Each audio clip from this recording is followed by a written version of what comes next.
Coba aja itu ya, Pak. Nyo mau dikot itu orang kecil di Mas Kijang kalau regi PT 20 juta aja jadi 200 miliar aja nyo. Ada yang gaden sawaran jual sawaran dang. Enggak aja beli beli PT pakai nilai dang. Tuh bah nilai. Tuh bah aja gini kalau itu hilang sadolannya ang batanyo aja lebih kok di lampang ke paluang ke tuh mah. Komentar apa? Ala dan persiapan sadolannya untuk nonton timnas Indonesia ke lawan Thailand dang. Rela ndak payah malam minggu orang kecewa jadi dang kalah Indonesia kok dang dari Thailand dang.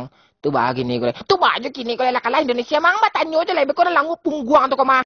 Aja itu ya pak. Mereka orang anak dan suruh pakai lapau dari pagi dan sampai sanjol udah pulang nak kira tagak tapi jalan om om tuh panen hati dan nyerang.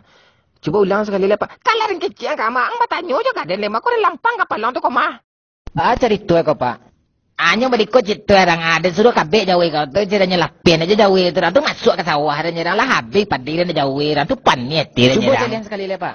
Batanyo jangan sekali lewat dan piampian lah kemana nampak lah panen rendang. Coba aja itu kok pak.